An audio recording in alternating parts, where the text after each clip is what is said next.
Buongiorno a tutti e benvenuti, io sono Andrea e in questo nuovo video tutorial della Federazione Italiana Tennis andremo a vedere come creare un torneo di paddle sulla piattaforma SGAT. Per far questo quindi accediamo al nostro browser e cerchiamo nel motore di ricerca la parola SGAT, scritto come S-G-A-T. Clicchiamo poi su SGAT Login e andiamo a inserire le stesse credenziali che utilizziamo nel portale di tesseramento. SGAT infatti è una piattaforma che ci permette di gestire il nostro circolo e di creare, come in questo caso, un nuovo torneo. Infatti, come possiamo vedere, qui potremo vedere il calendario delle competizioni e anche tutte le ultime notizie del FIT.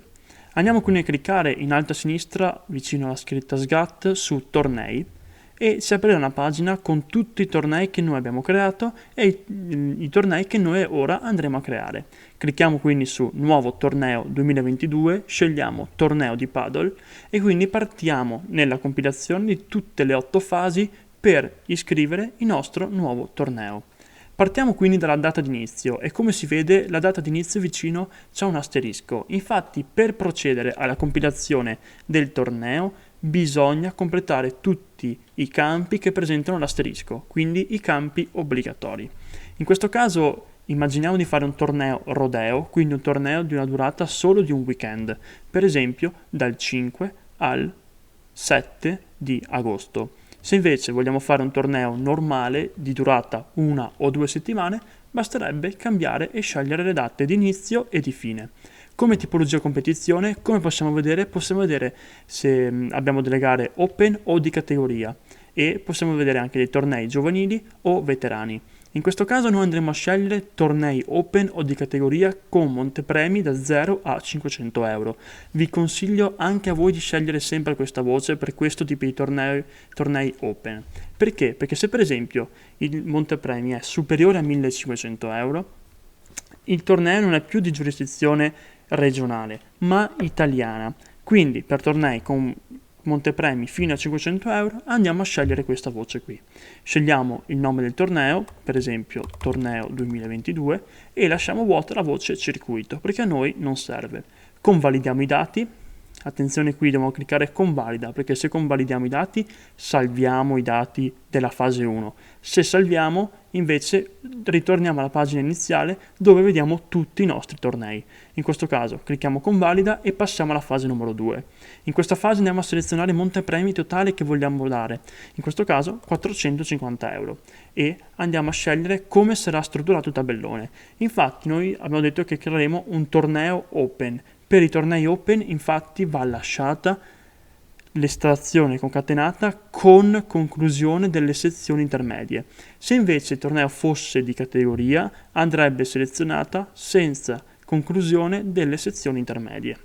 Andiamo a scegliere il tipo di gara, per esempio doppio misto open, e dobbiamo cliccare su aggiungi gara per aggiungere una nuova gara. Se non facciamo questo non verrà aggiunta. La gara, come in questo caso, non presenta limitazioni di classifica perché è un doppio misto open, quindi non serve spuntare questa spunta qui. Se fosse una gara di categoria, spuntiamo e selezioniamo la categoria minima e la categoria massima. Convalidiamo anche qui i dati e passiamo alla fase numero 3.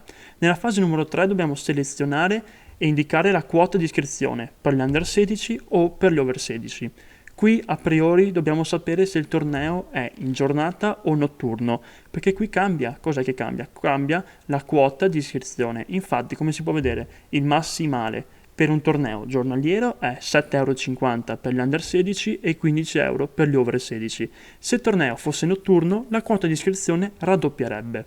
Infatti, se il torneo fosse notturno, come possiamo mettere in questo caso qui, andiamo alla fase numero 5 e spuntiamo si gioca in notturna e torniamo alla fase numero 3. Come si vede il massimale è raddoppiato.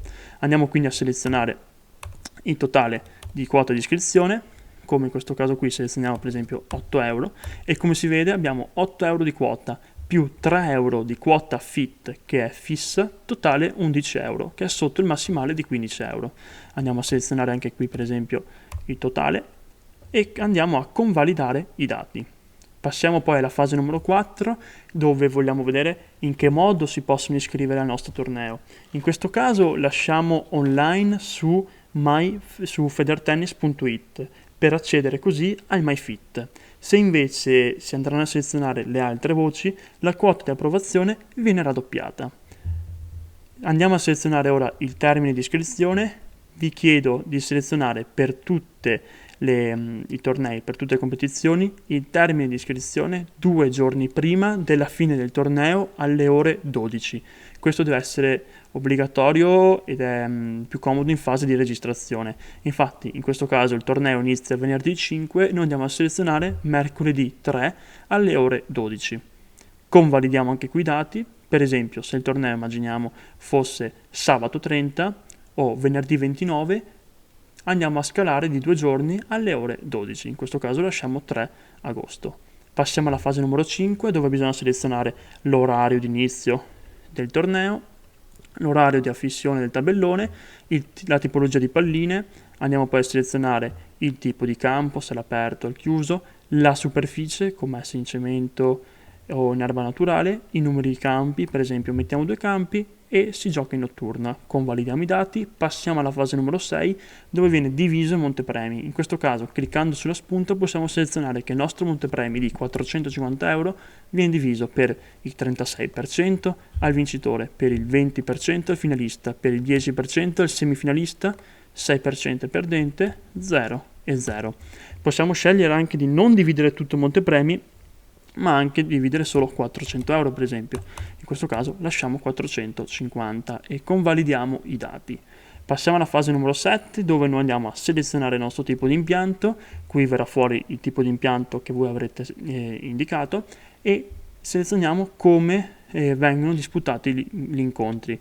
Qui, in base al tipo di partita che si vuole fare, si va a selezionare. Convalidiamo i dati, passiamo alla fase numero 8, l'ultima fase, dove si possono caricare le locandine del torneo.